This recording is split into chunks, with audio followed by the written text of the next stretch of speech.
Tá, pessoal, vamos chegando. O Adriano já tá aí. Aspectos polêmicos do segurado facultativo hoje. Facultativo. Vamos colocar aqui, vamos fixar. Feito! Aspectos polêmicos. Oi, Lu, boa noite. Adriano já tá aí, daqui a pouco eu já chamo ele. Daqui a pouco o Adriano também manda. Vamos deixar o Instagram trabalhar, vamos botar uns coraçõezinhos pra gente ficar bem pontuado. Hoje nós vamos ter Adriano Limache sobre segurado facultativo. Galera querida chegando, vamos começar a trabalhar cedo, meu presidente, Dr. Roberto de Carvalho Santos, presente, muito obrigado.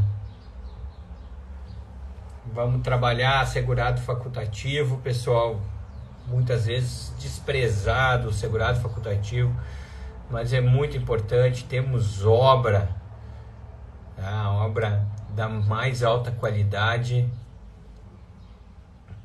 Também Dr. Hélio Gustavo na área. Valeu, Dr. Hélio. Seja bem-vindo. Vamos chegando, pessoal. Vamos trabalhar segurado facultativo hoje. Uma obra importantíssima. Precisávamos muito dessa obra. Sala de rico, hein? Sala de rico nada, meu querido. Nada. Estou só bem acompanhado, velho. A Marilyn tá aí. Tem Alpatino. Tá ali o Alpatino, ó. Alpatino. Nós temos também Marlon Brandon. Toda a galera aí que trabalha comigo durante o dia. Sejam todos bem-vindos. Oi, querida Grace. Ó, a galera do INSS chegando.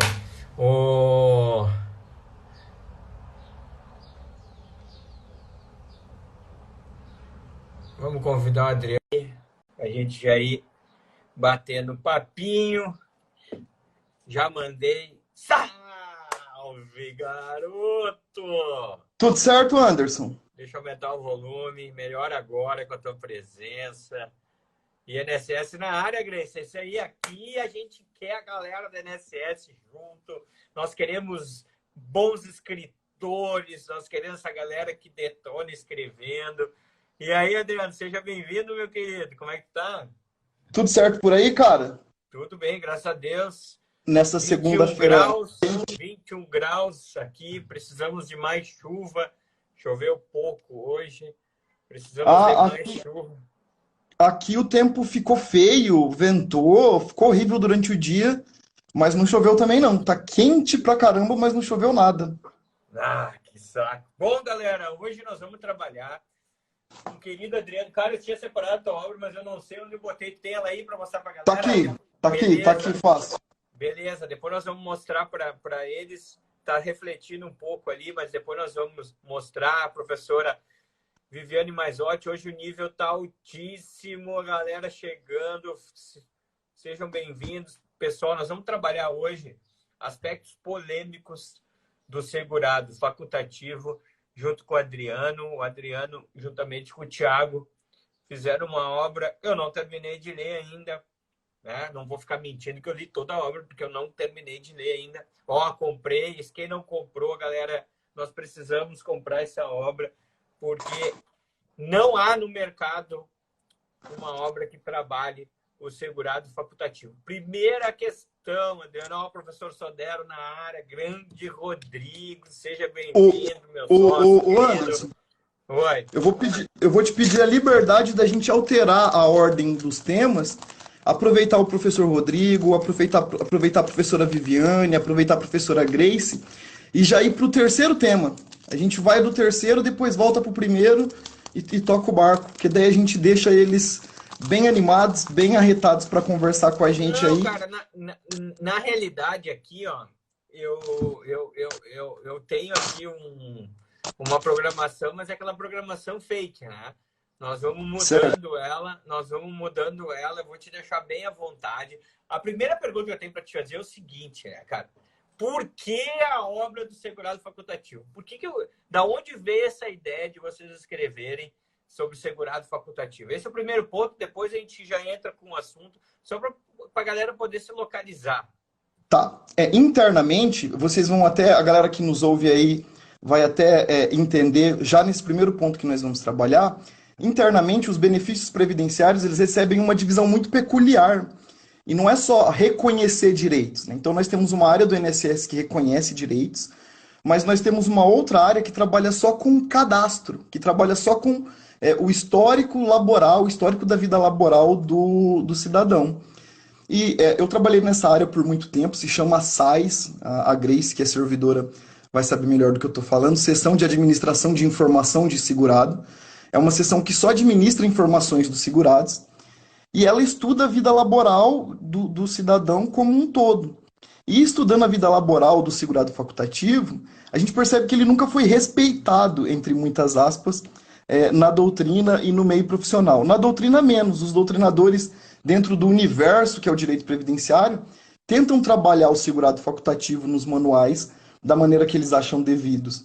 Mas na jurisprudência, na prática, a gente percebia que o segurado facultativo ele não merece o tratamento que ele deve receber, né? É muito comum você escutar o advogado orientando o cidadão a recolher no carnê de qualquer maneira, sem entender que é segurado facultativo ou contribuinte individual. E é muito comum os magistrados também, em alguns casos, confundirem muitos institutos. Então a gente via isso muito latente. E não tinha nenhuma obra sobre a temática no mercado. E eu e o professor Tiago, inclusive a gente está com outro projeto tocando que nós começamos depois do livro. Eu e o professor Tiago, a gente queria escrever uma obra maior sobre processo administrativo e tudo mais, mas a gente achou que a gente poderia começar com esse tema, que é um tema menor, um tema muito difícil e um tema que, além da gente apresentar alguma coisa nova para a academia, para os colegas e tudo mais, a gente ia nos testar no mercado editorial, né, para aprender como é que funciona, como é que não funciona. Então foi nesse sentido aí, de trabalhar um tema pequeno, não muito trabalhado, pequeno entre aspas, né, não muito trabalhado pela doutrina, e que a gente achava que merecia um respeito mais adequado aí do pessoal, né? E justo isso, nós precisávamos do mercado, até porque, cara, eu tava...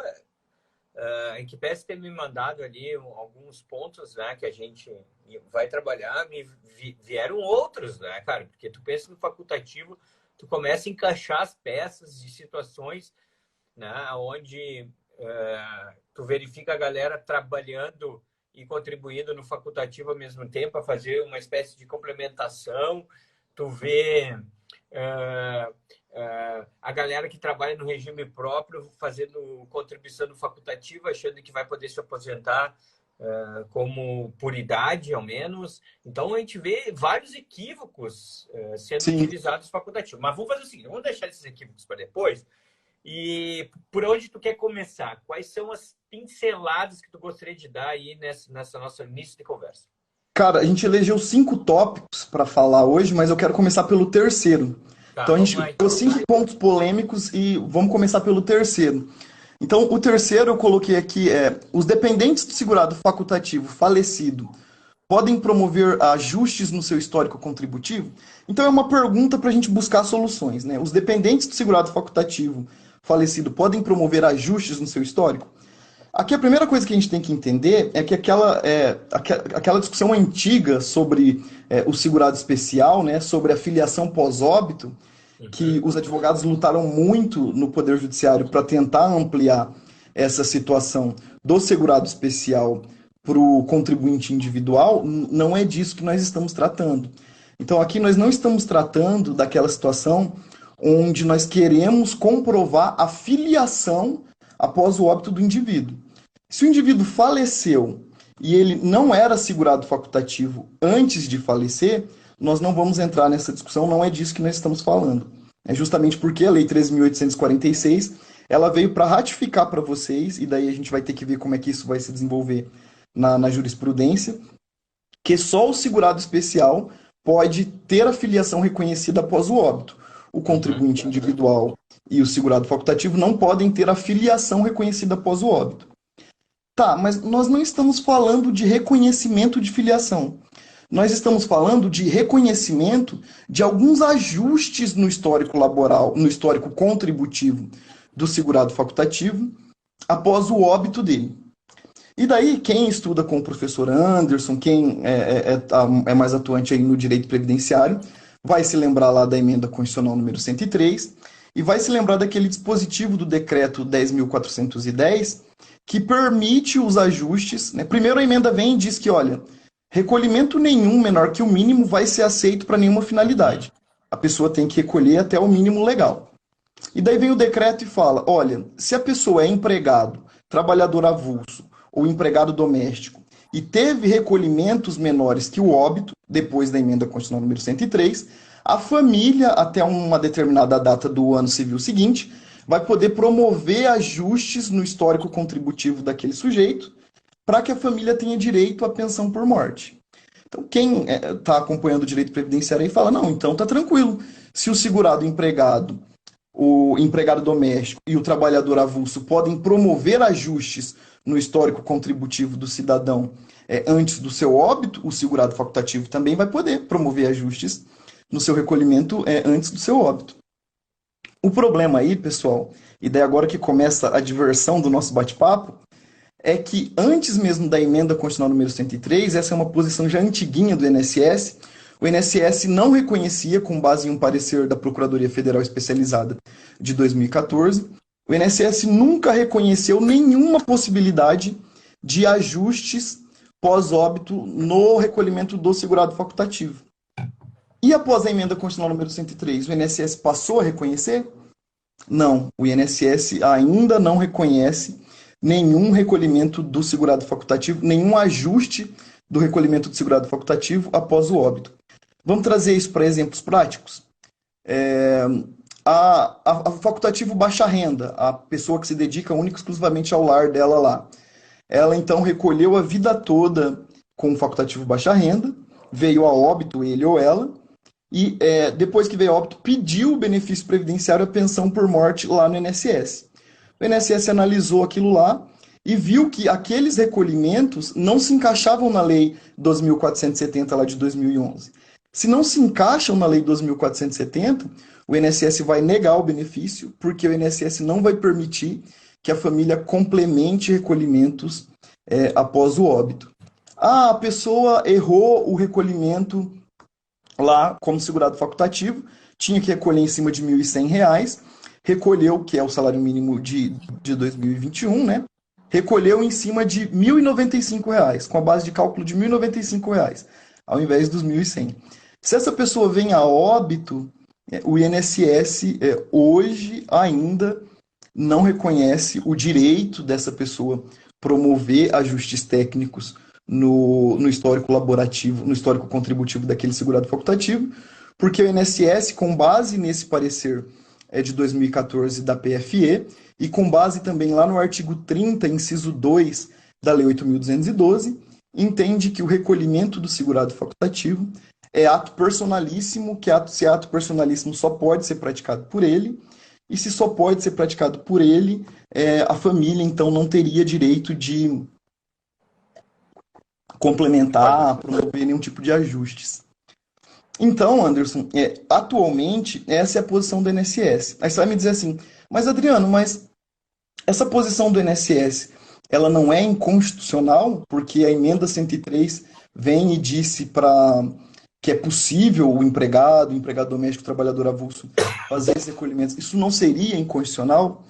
Então, pessoal, num primeiro momento, não dá para dizer que é inconstitucional, porque a emenda 103 ela não revogou expressamente o artigo lá da Lei 8.212, né?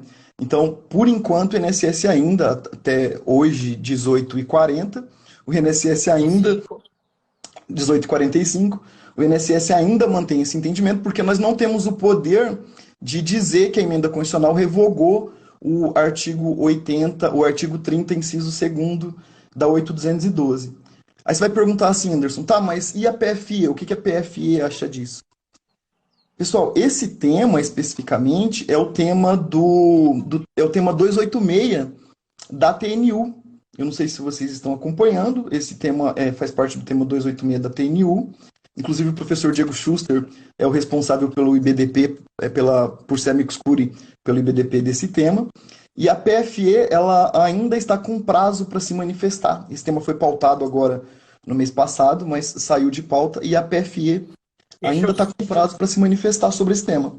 deixa eu só passar para o pessoal, enquanto tu vai falando aqui, a gente vai trazendo as informações. A questão submetida a julgamento, que foi em fevereiro agora de 21, é a seguinte: saber se para fins de aquisição / manutenção da qualidade segurada e pensão por morte é possível a complementação após o óbito pelos dependentes das contribuições recolhidas em vida pelo segurado, facultativo de baixa renda, aí tem a legislação, da alíquota de 5% para 11% ou 20%, caso de não validação dos recolhimentos. Então, o cara vinha contribuindo como baixa renda no 5% e não foi validado, ele não se enquadrou por qualquer motivo. E não raro isso acontece, né, Adriano? Quando, por vezes, o cidadão, que alíquota eu vou contribuir? A alíquota mais baixa que tem, 5%. O cara vai lá e começa detonando a alíquota de 5%. Deveria, talvez, haver um bloqueio no sistema do INSS, se o cara fosse complementado no 5%, ele precisava de uma validação, de alguma coisa, que talvez isso evitaria vários problemas. Mas não, o cara vai lá, começa a contribuir no 5%, ou daqui a pouco, no decorrer, ele deixa de ser baixa renda, ele era baixa renda no início, depois ele deixa de ser baixa renda, e aí vem o óbito, cai a casa, porque não vai ser validada as contribuições dele. E aí, como é que pode?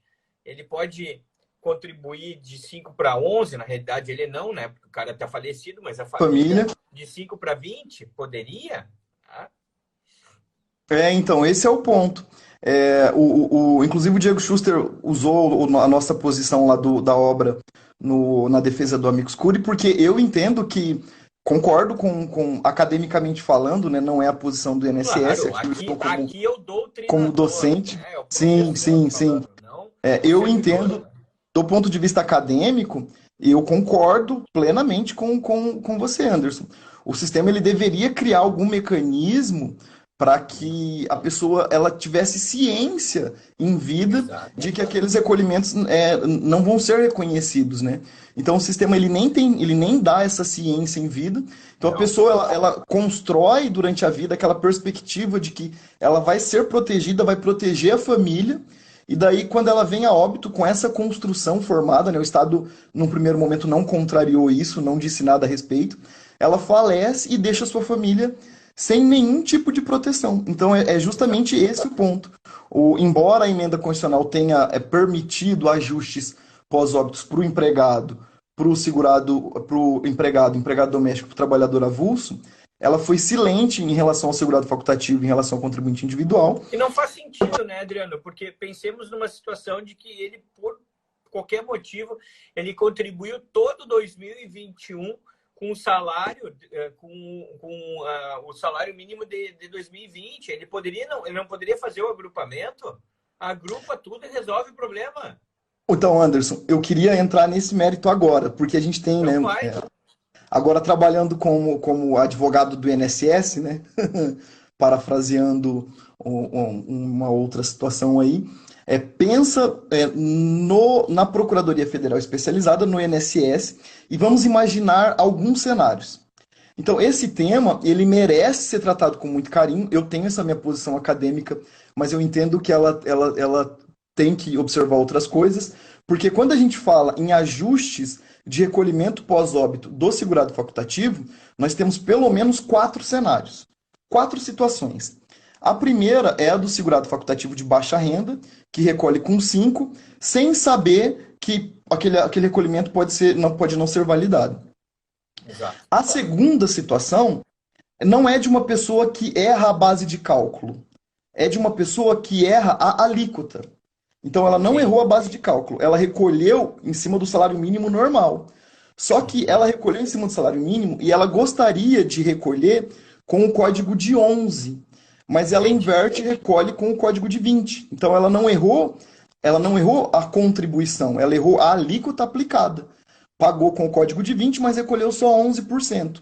Esse recolhimento também vai estar abaixo do mínimo no CNIS, porque ela não errou a base de cálculo, ela errou a alíquota e o código respectivo. Sim, isso Dois acontece cenários. se ele for fazer o preenchimento do carnezinho manual, né? Porque o Sim, site automaticamente vai fazer o cálculo correto para ele. Né? sim, pelo site faz automático. Uhum. Segunda hipótese. Terceira hipótese, que é o mais comum e que é o que a gente mais precisa da proteção, eu vejo assim, que é aquela hipótese onde a pessoa ela erra o reajuste do salário mínimo. Por exemplo, o salário mínimo ano passado era 1.045, esse ano é 1.100. Ela continuou recolhendo em cima dos 1.045 do ano passado, sem se atentar que mudou para 1.100. Então foi um erro material bobo ali que ela errou na mudança de salário de contribuição de um ano para o outro. Terceira Certo. hipótese. E a quarta hipótese que nós temos, que é a mais perigosa, que é de uma pessoa que ela deliberadamente, ou sem intenção, ela erra a base de cálculo ali. Ela, em vez de pagar em cima de um salário mínimo, ela paga em cima de meio salário mínimo, por exemplo. Suponhamos que a PFE e o INSS mudem o entendimento e passem a entender que é possível os ajustes pós-óbito do segurado facultativo para essas quatro hipóteses. Vamos tirar todas as barreiras e vamos permitir que seja possível os ajustes para essas quatro hipóteses. Suponhamos que essa pessoa, que um cliente seu te procura com o seguinte cenário. Ele já tem todo o tempo necessário para se aposentar, ou não tem todo o tempo necessário. Vamos pensar na pessoa que não tem todo o tempo necessário. Ela não quer se aposentar agora, nem tão cedo, mas ela quer garantir proteção previdenciária para a esposa dela, para o esposo dele, quando ele falecer. Então, o que você, Anderson, num planejamento previdenciário, pode indicar? E daí vem essa questão aí do planejamento previdenciário sempre muito à tona. Olha, ao invés de você, então, recolher como segurado facultativo todo mês certinho, ou ao invés de você prestar um serviço e recolher como contribuinte individual todo mês certinho, recolhe em cima de R$ 10.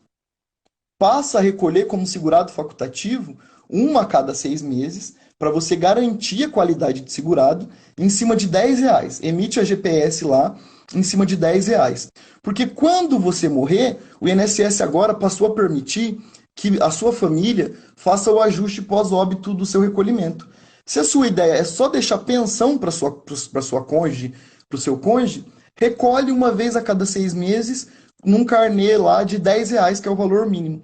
Quando você morrer, estou aqui como seu advogado, tenho esse comportamento que, do ponto de vista da preservação do sistema, é temerário. Quando você morrer, eu peço o ajuste de uma guia só de R$ 10 para R$ 1.100, complemento essa guia e a sua esposa vai ter direito à pensão por morte. Então, nesse exemplo, nós pegamos um ajuste pós-óbito, onde o cidadão usou de um artifício aí que a gente está chamando, agora tudo é planejamento previdenciário, onde o pessoal costumou chamar de planejamento previdenciário, mas não é, vai estar usando de um artifício para gerar um benefício previdenciário sem que a pessoa tenha contribuído regularmente. Porque daí ele acaba fazendo na última contribuição isso aí, né? Porque nas Então, outras... nas outras tanto faz, se ele já tem as 18 lá, ele pode Sim. simplesmente recolher uma. Tu sabe, Adriano, que isso aí para mim é tão macabro, cara, é tão macabro e de uma má fé tão profunda, cara, que eu nunca tinha passado sequer pela minha cabeça uma situação dessas, cara. Porque não faz nenhum sentido. O que usualmente a gente faz em Não é o situações que acontece na sociedade mesmo.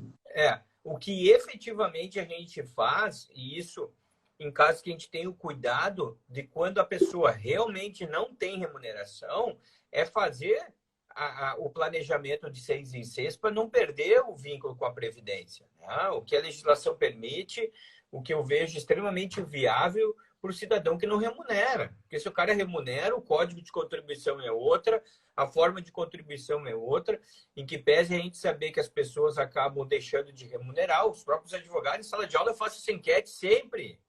Levanta a mão aqui quem contribui para o INSS. Cara, 50% da turma não levanta a mão, cara. Sim, sim. Não levanta a mão, porque todos jovens e nada vai acontecer. ninguém precisa contribuir, ninguém quer, entre aspas, viver do INSS, né? Mas isso não é o caso, a legislação manda contribuir, remunerou, tem que contribuir obrigatoriamente. Mas eu É, nunca esse tinha exemplo, pensado. esse exemplo esdrúxulo de utilização, é, é, má utilização do planejamento previdenciário, eu só dei ele para mostrar para você, Anderson, e para o pessoal que está nos ouvindo, que não é tão simples assim regulamentar essa matéria para o segurado facultativo. Então, essas discussões, a PFE, eu participei de algumas discussões envolvendo esse tema em Brasília no primeiro semestre, mas eu sei que essas discussões andaram mais agora no segundo semestre por conta do tema 287 287, 286 da TNU, mas é um tema 286. que 286, que o INSS e a PFE vão enfrentar com muita seriedade e muito cuidado, porque não é tão simples assim, né? Quer ver uma outra situação? Onde que a gente vai colocar a DIP dessa regularização? É a data do início do pagamento. Porque antes daquele comunicado 2 lá, antes dessa mudança de entendimento do INSS, era muito simples. A pessoa complementou, a DIP, a data do início do pagamento, vai lá na DER do benefício e vida que segue. Mas depois do comunicado 2 e depois dessa mudança, esse é um ponto que precisa ser discutido, né? Então, ó, tudo bem. A Procuradoria Federal Especializada, o INSS, vai entender que a emenda constitucional aplica-se para o facultativo também. A gente vai ter que ajustar o sistema, vai permitir o segurado facultativo complementar, mas e a DIP do benefício? Para onde que vai? A DIP do benefício, me parece que nessa discussão ela teria que ir para a data posterior da complementação também, né? Pensando na lógica do comunicado 2 lá, né? Então Desse são lindo várias. comunicado 2, dessa Pois é, genialidade de comunicado que 2. agora virou uma portaria, né? Portaria 1200 e alguma coisa, É, 1283. 82, 83, foi alguma coisa. É, 83. É. vamos trocar de tema? Vamos, Você quer cara, continuar nisso? não, eu vou atravessar o próximo aqui pelo seguinte, cara, eu vejo isso como um nicho de trabalho muito interessante, cara. Pouquíssimo explorado, e eu tenho sido procurado seguidamente, Adriano, por pessoas brasileiros que moram fora do país. Cara, semana passada eu atendi um casal da Noruega, isso. Eu tenho um parecer que eu estou terminando de um cara do segurado em Portugal. Há alguns meses eu trabalhei para, cara, mais de um brasileiro que está morando nos Estados Unidos e todos em situações diferentes. Essa brasileira, o marido tem visto de trabalho lá e ele está trabalhando e contribuindo lá. Ela não trabalha lá, tá? E tem contribuição no Brasil. Esse da Dinamarca, que o Brasil não tem acordo, se eu não me engano, é Dinamarca. O Brasil não tem acordo. Ele tem empresa lá, ele trabalha lá e contribui lá, e ele é esposa lá. E tem uma porrada de contribuição e boas contribuições do Brasil. Tá? Então, aqui é um mar de trabalho. A galera está fora do país e não pretende voltar. E aí?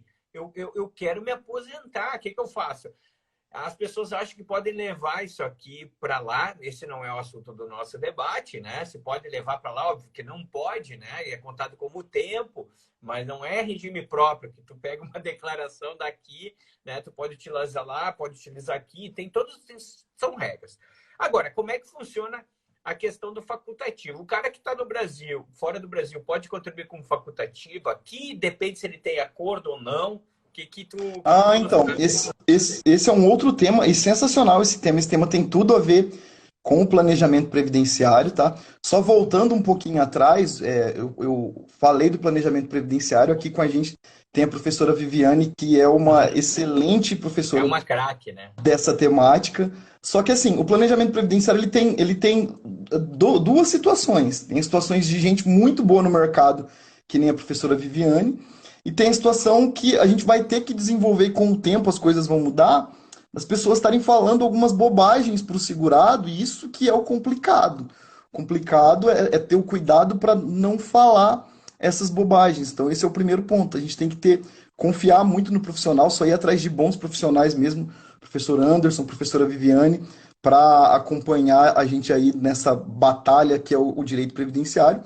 E um outro problema, que não é um problema do direito exatamente, é que esse boom do planejamento previdenciário vai fez com que todo mundo abra os olhos para esses cenários, né? Então eu dei um cenário aí absurdo de uma situação que a gente tem lá no direito tributário, mas que a gente não tem aqui no direito previdenciário, que a gente vai ter que desenvolver uma teoria sobre isso, acredito que nos próximos anos, que é a teoria de não usar o ordenamento jurídico em desfavor do Estado, burlando ou buscando mecanismos que não são de acordo com a legislação ali para conseguir o melhor benefício, né?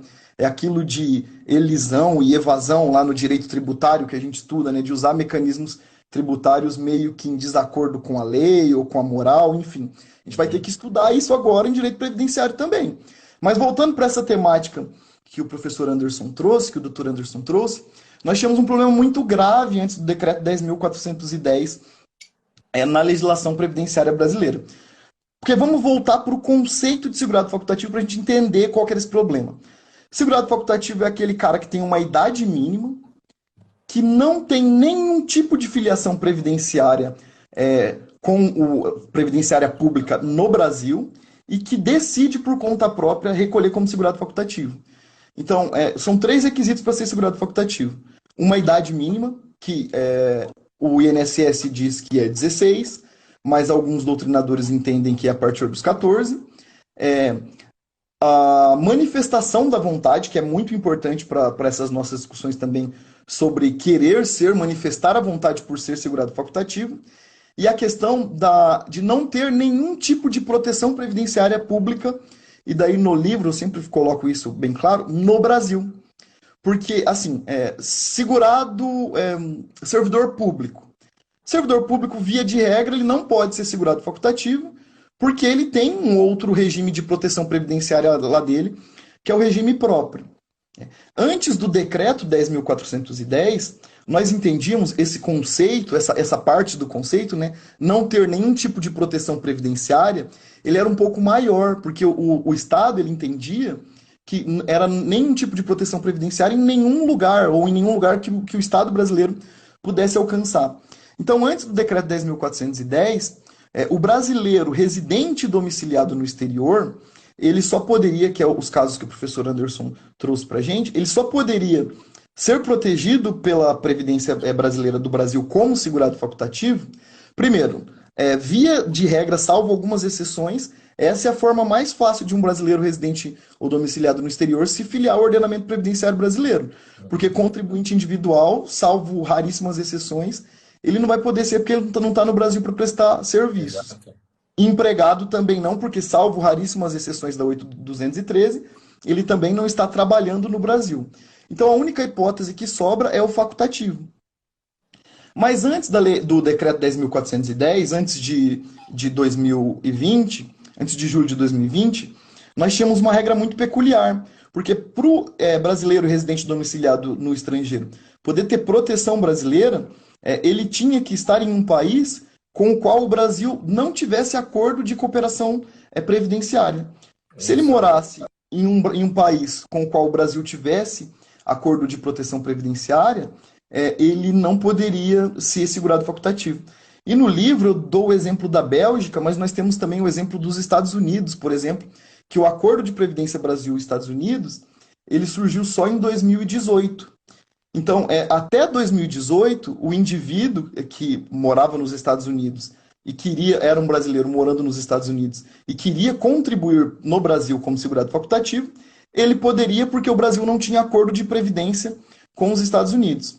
A partir de determinado momento de 2018, como o Brasil passou a ter acordo de previdência com os Estados Unidos, o Brasil passa a não reconhecer esses recolhimentos, o INSS passa a não reconhecer esses recolhimentos do segurado facultativo, porque o segurado facultativo, então, ele tem vinculação, ele tem proteção previdenciária, porque o Brasil tem acordo de previdência com os Estados Unidos. O que o decreto vem e faz? O decreto vem e muda tudo isso. Ele fala, olha, vamos parar com isso daí. É segurado facultativo o brasileiro residente domiciliado no exterior. Ponto. Então ele tira essas amarras. Mas o mais importante é entender por que ele tirou essas amarras. Pensem comigo, vocês que estão me ouvindo aí. Como é que a gente vai fazer para saber que um brasileiro ele está trabalhando nos Estados Unidos? Saber que o Brasil tem acordo de previdência com os Estados Unidos é muito fácil. Agora, saber que o sujeito está trabalhando lá nos Estados Unidos é que é o Não tem difícil. isso. Como é que a gente vai Até saber tem, que... né, cara? Até tem. Se o governo, se o INSS exigisse, isso aí eu sei porque eu não faz muito, eu fiz um cálculo ridículo. A mulher vai ganhar R$ 300 de aposentadoria, né? Porque tem todo um cálculo diferente para se fazer. E aí nós tivemos que buscar as contribuições dela lá na Previdência Americana. Aí foi emitido, ela consegue emitir lá no site da Previdência. Só que não é validado, porque o consulado brasileiro não dá um carimbo dizendo que aquilo Não dá, está validado, né? Não não existe dá, isso. Ela foi não. lá, imprimiu para eu saber quanto tempo de contribuição ela tinha lá, para verificar se eu conseguiria trazer o tempo dela para cá, para somar o tempo que ela tinha no Brasil, para ela se aposentar por idade. Então, é um documento que ela imprimiu lá no site do governo americano, que é um documento oficial, obviamente, mas hoje com um monte de hacker aí, cara, deveria ser Sim. passar pelo consulado brasileiro, tem que chancelar, dar veracidade a esse documento para o INSS validar. Nessas hipóteses, a gente sempre dependia da boa-fé da pessoa. Exato. Sempre dependia da boa-fé. Porque o máximo que nós conseguíamos fazer, o máximo, era perguntar para a pessoa, falar, a senhora trabalhou lá nos Estados Unidos? Trabalhou lá na Bélgica? Trabalhou lá no Japão? Não tinha uma outra ferramenta. A gente não tem um CNIS universal, né? Um CNIS do mundo todo para coletar todas essas informações. Como também não tem muito sentido não ter mecanismos para poder bater essas informações. Então não tinha sentido só perguntar para a pessoa e a pessoa ratificar aquilo, e enfim. E daí, pensando nessa burocracia, o INSS não, o Ministério da Economia, tirou essa trava. Agora só ficou um problema, Anderson. O Ministério da Economia não disse isso no decreto, e o INSS ainda não se manifestou formalmente sobre isso, sobre como nós vamos aplicar isso no tempo. Então, assim, essa nova regra, ela vale só para os recolhimentos a partir de julho de 2020 para frente. Então, a partir de julho de 2020, não importa em qual país o brasileiro esteja residente ou domiciliado, não importa se aquele país tenha acordo de cooperação previdenciária com o Brasil, se ele quiser contribuir, ele vai ser segurado facultativo aqui no Brasil. Ou se essa regra, a gente aplica ela para trás também. Então tem esse problema, né? Daí nós temos duas situações. Tem a questão do Tempus Act Actum, que me parece que do ponto de vista do direito é o mais adequado, aplicar só para os recolhimentos de julho para frente. Mas tem aí também a questão da desjudicialização, né? De promover a desjudicialização. Deixa eu só, vamos criar uma linha aqui do tempo, porque é muito importante para os nossos colegas entenderem. Estou imaginando aqui o Adriano na sala de aula, né, com o quadro lá atrás desenhando. Sim, então, no livro a gente faz a linha do tempo desde 91 desse tema até hoje, porque mudou muito também. Claro. Vamos trabalhar então, tentar fazer um resumo aqui, tu me corrige se eu estiver errado. Nós temos então situações onde o Brasil não tem acordo facultativo, beleza, sempre valeu, continua valendo. Não sempre. Antes de 99 também não valia, mas de 99 para cá, ok. 99 para cá, então nós temos a possibilidade de contribuição pelo facultativo de 99 para cá em situações onde o Brasil não tem acordo com o país. Por exemplo, esse caso aí do meu cliente lá na Dinamarca. Agora vamos pensar nos Estados Unidos, que é 2018 o acordo, 2018, 2019. O cara vem com facultativo de 99 até 2018. Beleza. De 2018 até junho de 2020. Junho de 2020 permanece facultativo. E de lá para cá ele segue no facultativo. Quando esse cara for encaminhar o benefício dele, a INSS vai ligar um alerta lá, amarelo, né? Opa, do acordo até junho de 2020, eu ainda não sei o que eu farei referente a esse período. É isso, né? Isso mesmo, chegou no ponto. Porque a gente não tem uma definição ainda.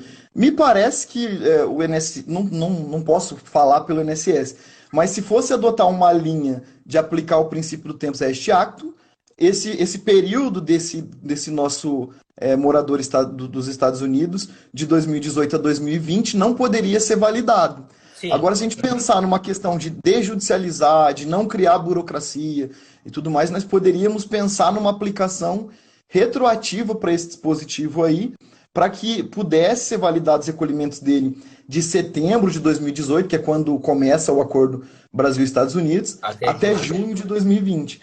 Essa resposta nós ainda não temos, porque o decreto não disse, e formalmente ainda em uma norma publicada no Diário Oficial e tudo mais, nós não temos isso do INSS ainda.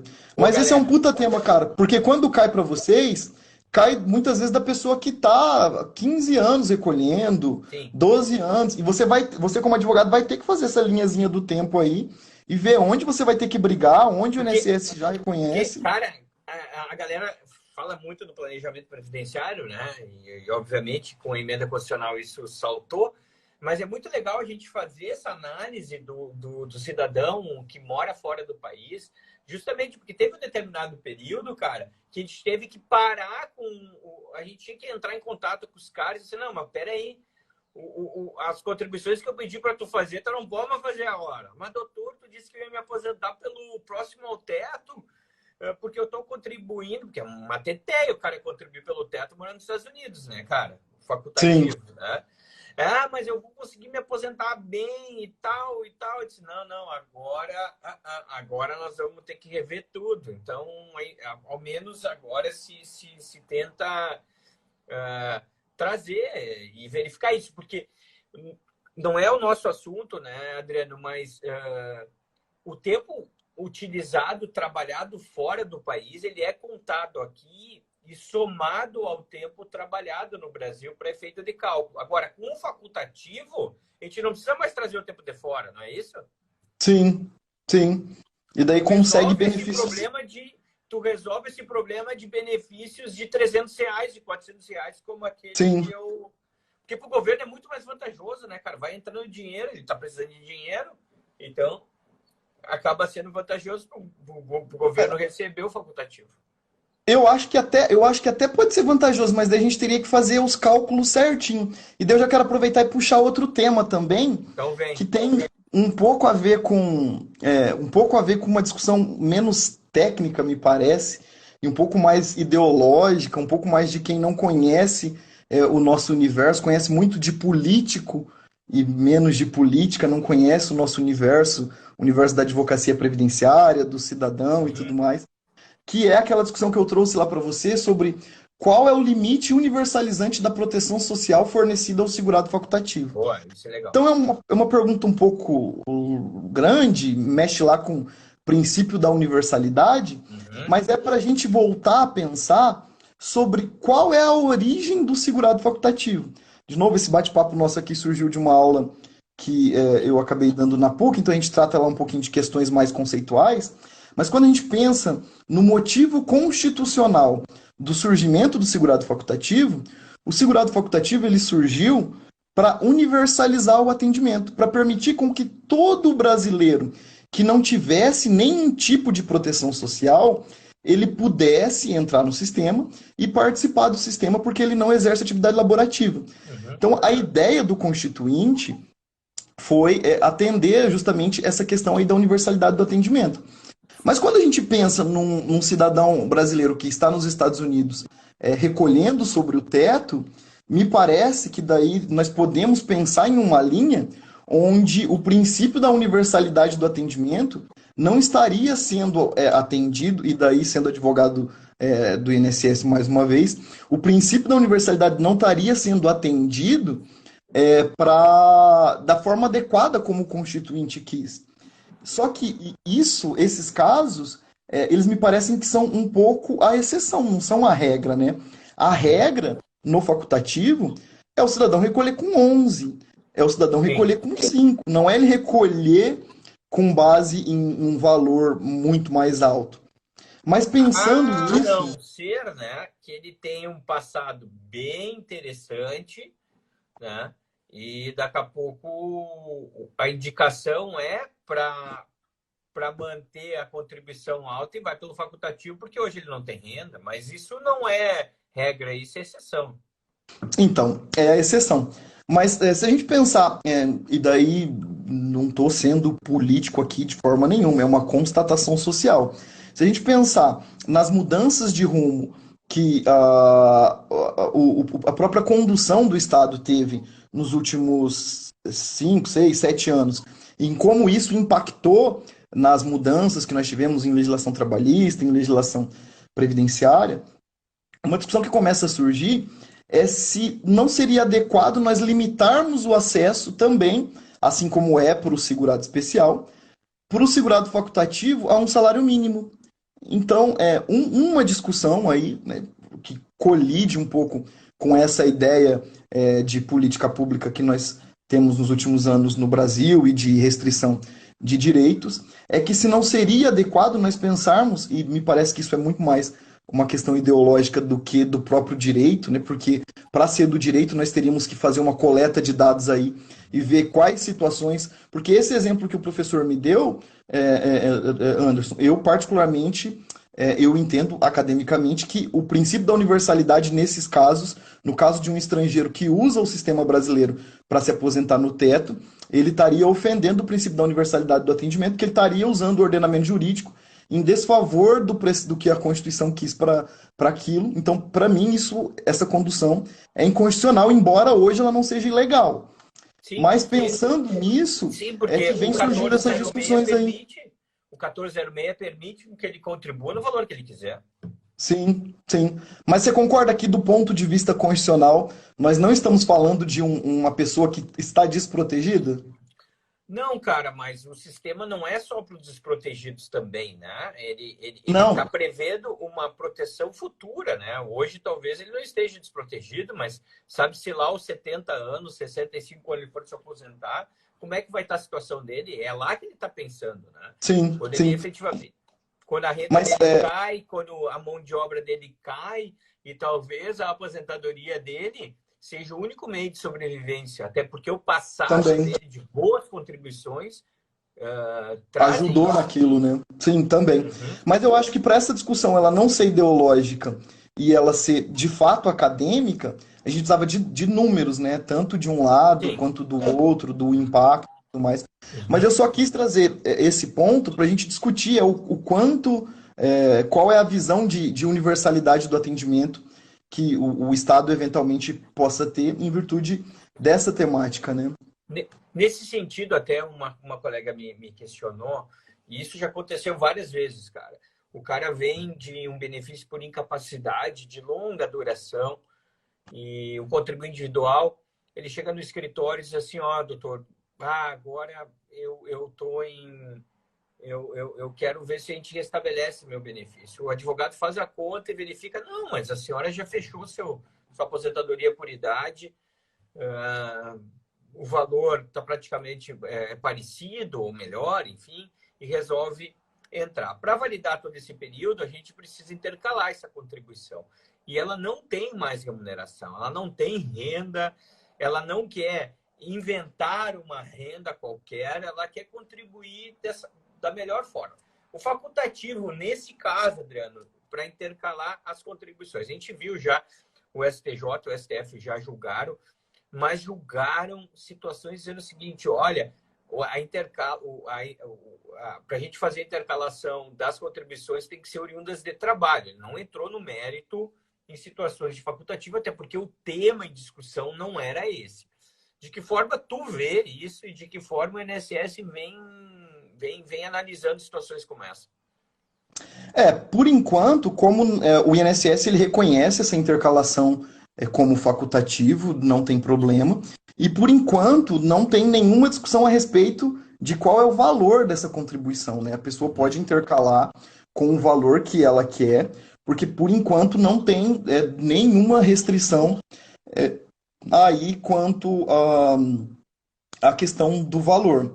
Agora, com essa relação de como vai ser no futuro, aí a gente já não sabe. A gente vai ter que aguardar Claro. aí para ver como é que essas coisas se movimentam e tudo mais, porque a gente já não sabe. Mas por enquanto não tem nenhuma barreira, nem de valor e nem de ser como segurado facultativo. Se precisar intercalar. Se tem uma pequena discussão quanto ao momento que é feito essa intercalação, né? Porque mensalidade de recuperação, por exemplo, a mensalidade de recuperação, por vezes, é contada como tempo e como carência, cara. O que eu discordo demais. Para mim, não tinha que ser contado como nada. É uma mensalidade de recuperação de natureza indenizatória. Tanto que defendi num processo meu e ganhei no processo meu a cumulatividade da mensalidade de recuperação com a aposentadoria. Ganhava os dois. E foi, claro, ainda eu tenho só sentença, não tenho acordo. Mas eu defendi, porque na minha cabeça, e assim como não acho errado a contagem do tempo também do aviso prévio, porque aviso prévio próprio é tempo ficto, cara. É ficto, não tem contribuição de INSS. Se não tem contribuição de INSS, não pode contar como tempo nem como carência. E assim penso em relação à mensalidade de recuperação.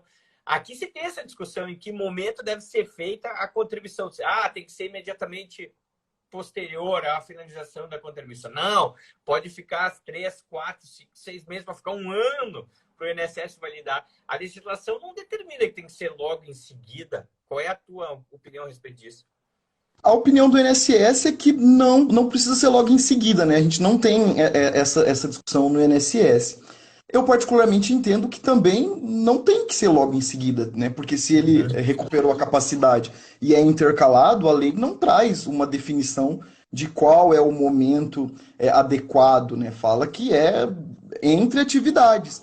Mas, Anderson, isso me traz até um ponto e até uma deixa para eu fazer um merchan aqui.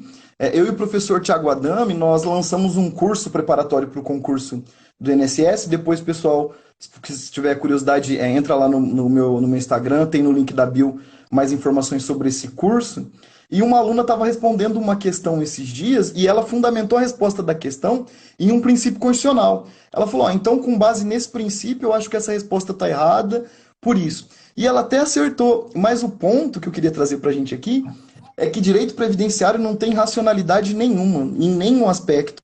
A gente vê muito casuísmo para os dois lados, né? Às vezes uma norma que vem lá num decreto, numa portaria, a advocacia não consegue reverter aquela situação no Poder Judiciário, mesmo ela sendo o mais absurda possível do ponto de vista constitucional, que a gente imagina, e da advocacia, né? Eu aqui, como professor e servidor do INSS, tem algumas coisas que eu vejo que os advogados conseguem no Poder Judiciário que eu não consigo ver uma racionalidade naquilo. E não, é difícil, cara, lidar com previdenciário, porque, cara, é um mundo muito real. Enquanto tu estava falando, eu estava rindo, porque a Anjo Marim, 2007, aqui, nossa colega, disse, deixa o aviso prévio em paz, professor. Mas, pois é. Eu até deixo, mas eu sou muito coerente, né? Não é porque eu advogo a favor do segurado que eu preciso, obviamente, aceitar o sistema da forma como ele é, né? Nesse caso, para mim, não faz nenhum sentido. Não faz. Zero Faz sentido o aviso prévio ser contado como tempo.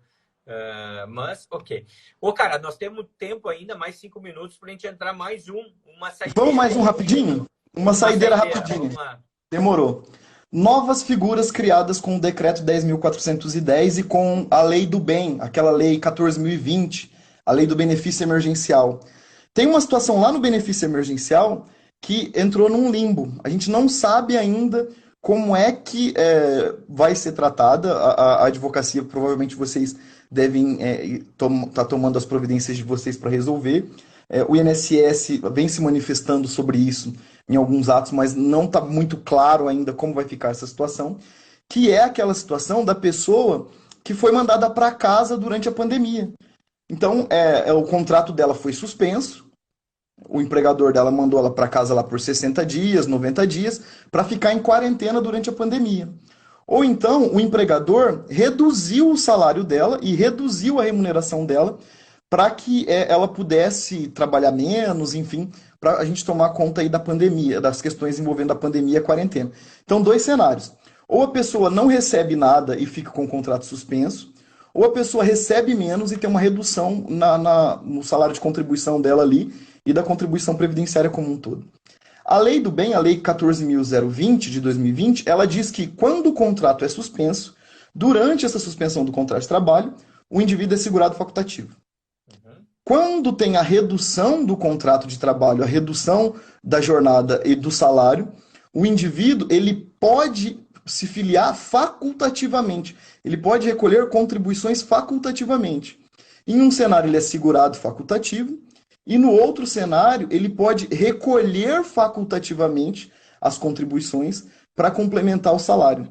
São duas figuras diferentes que a Lei 14.020 criou, só ela criou desse jeito, e que entraram num limbo, porque acabou a Cara, como é que pandemia, fica o acabou, período de entre graça aspas. disso aí?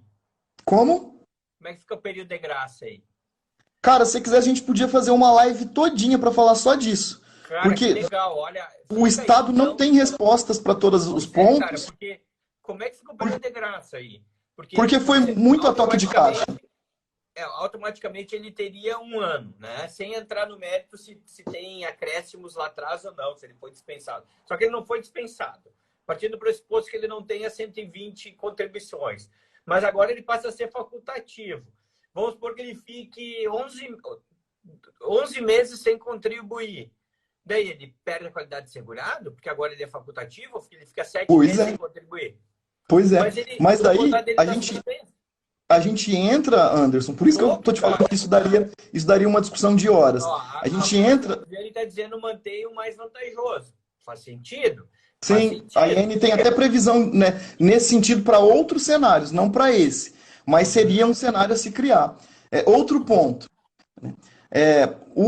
Antes da emenda constitucional número 103, nós tínhamos uma situação lá que durante a suspensão do contrato de trabalho ou durante o recebimento do benefício por incapacidade, a pessoa tinha um nível de proteção maior.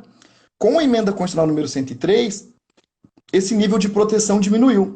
Então, com a emenda constitucional número 103, durante a suspensão do contrato de trabalho, se não tem remuneração, não tem exercício da atividade laborativa, no livro nós nos manifestamos que acontece no direito previdenciário uma hipótese muito parecida com o lado do direito do trabalho de uma suspensão da relação previdenciária de empregado. Porque essa seria a única hipótese, né, suspende também a relação previdenciária, para a gente poder entender o surgimento dessa figura do segurado facultativo ali na meiuca. Mas tem uma infinidade de outros problemas. Outro problema, o segurado facultativo ele tem que recolher a primeira em dia. Ele só é segurado facultativo a Sim. partir do momento que ele recolhe a primeira em dia. A MP 936 veio com essa redação do bem do benefício emergencial, que foi convertido em lei só em julho, mas quem estava ligando para cuidar de recolhimento de segurado facultativo em dia? A advocacia como um todo não conseguiu ver isso. Eu acho que eu vi uma ou duas professoras se manifestando, mas a partir de maio, porque a gente não se deu conta disso. Foi tudo muito a toque de caixa. Ou seja, Então a gente tem o se lá problema do em primeiro recolhimento em dia. se ele for dispensado, se o contrato for suspenso em março e ele se deu conta em junho, se for no início de junho, ele ainda conseguiria pagar maio. Agora ele já não Maio. conseguiria pagar nem abril, cara, nem março, Isso. se for o caso. Isso. Aí as pessoas acabaram caindo num limbo aí que o Exato. Estado, ou seja, o Estado por meio do INSS, ou seja, a advocacia por meio da jurisprudência do que vocês forem levar para o Poder Judiciário, que criaram uma situação aí de um limbo para o segurado facultativo. Mas não vai dar tempo da gente discutir isso hoje, mas nós temos também a situação do artigo 11, parágrafo 5º, combinado com o artigo 216, parágrafo 35 do decreto 10.410, que criou uma situação parecida para o empregado. Então agora com a nova regulamentação lá da emenda constitucional número 103, onde durante o recebimento do benefício por incapacidade, o seu nível de proteção diminuiu, e naqueles meses onde não tem nenhuma contribuição previdenciária, não tem mais a presunção do recolhimento, digamos assim, diminuiu também, o artigo 11, parágrafo 5º e o artigo 216, parágrafo 35 do decreto, criou um novo cenário, que era aquilo que eu falei para você, que eu estava lidando, que a gente estava tentando explicar para os servidores como é que vai funcionar isso com a nova regulamentação, que, nossa, daria para a gente ficar umas 3 horas aqui só falando disso, porque Mas tem é legal. muito... Ô, Adriano, a Sheila passa aqui, te elogia, querida Sheila. Galera de Maringá presente. Outras pessoas também passaram aqui, elogiaram. Faz teu jabá aí, cara. Fala um pouco do teu livro e aonde a galera encontra. Legal. Hoje foi só um Sim. pitaquinho de tudo que tem ali no livro. Pode falar, fica à vontade, o espaço é teu. Então, é um livro que foi publicado pela Lujur em agosto agora, né? Se chama Manual do Segurado Facultativo, Aspectos Teóricos e a Prática no Processo Administrativo Previdenciário. Eu publiquei com o professor Tiago, que é um outro servidor público do Rio Grande do Sul, de Torres, no Rio Grande do Sul. Quem Tá fez o mal, prefácio... tá mal, Thiago. Thiago fica no litoral, na praia gaúcha mais bonita. Thiago tá Todo final de semana ele tá lá postando foto na praia. Ô, raiva. Quem fez o prefácio para a gente foi a professora Jane, quem apresentou foi o professor Emerson Lemes, aqui de Londrina. E é um livro onde a gente buscou, academicamente, é claro, né, separando das nossas posições enquanto servidores, trazer tudo o que nós temos dentro do direito administrativo previdenciário sobre segurado facultativo. Então, nós não abordamos, salvo alguma coisinha ali que foi necessário, nós não abordamos posicionamentos jurisprudenciais, nós abordamos tudo que existe no universo do direito previdenciário administrativo. E ele tem uma pegada histórica e uma pegada de coisas práticas no dia a dia que é muito legal. Por exemplo, o advogado previdenciário acha que a qualidade de segurado do facultativo são só 6 meses. É 6 meses na legislação. Na prática são pelo menos 7, não são 6, né? Se você Exatamente. colocar ali na caneta, ali no lápis e fazer as contas, não são 6, são 7. A professora Viviane já deu um spoiler aí, que com certeza não é do livro, é da prática dela. A manutenção da qualidade do segurado facultativo, nem sempre para garantir um direito no futuro, ela vai ser só de 6 meses, né? Nós vamos ter cenários aí onde nós vamos afastar, teoricamente, a manutenção da qualidade do segurado facultativo para aplicar a manutenção da qualidade de empregado de 36 meses lá, por exemplo. Então, nós trouxemos para o livro aspectos práticos bem interessantes, bem legais, e aspectos modernos que estão vindo aí com o decreto, com a nova regulamentação, para propor uma discussão inicial para que a gente consiga aí continuar desenvolvendo esse tema, né, na doutrina, enfim, E aprofundando, né? cada vez mais o facultativo vai ganhar espaço, tendo em vista todos esses problemas aí econômicos que a gente vem sofrendo. O facultativo passa a ser uma alternativa para manutenção, não só para manutenção de qualidade segurado, mas por vezes as pessoas já alcançaram o tempo, estão aguardando a idade, então tem toda uma situação de enquadramento. Cara, pá, eu fico muito feliz. O Adriano foi uma grata satisfação de conhecê-lo pessoalmente no congresso do IBDP.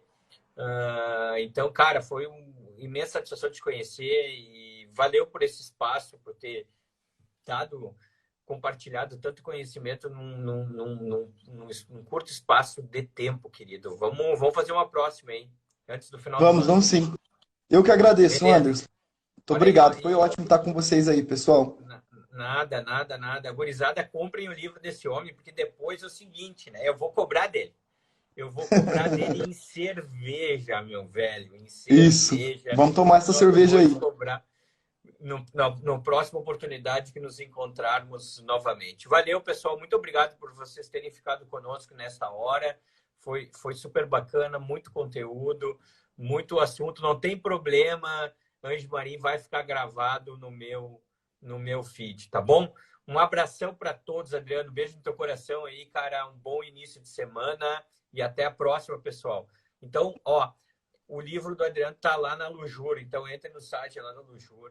Aposto que na bio dele também, né, Tem também. Tem um linkzinho também para adquirir a obra. É uma obra-prima mesmo. Um grande abraço para vocês. Até a próxima, pessoal. Quinta-feira tem Direto ao Ponto, às 18 horas. Já separei um caso top de aposentadoria especial para contribuinte individual mecânico, Adriano. Vamos lá, então, pessoal. Um grande abraço para vocês e até a próxima. Valeu!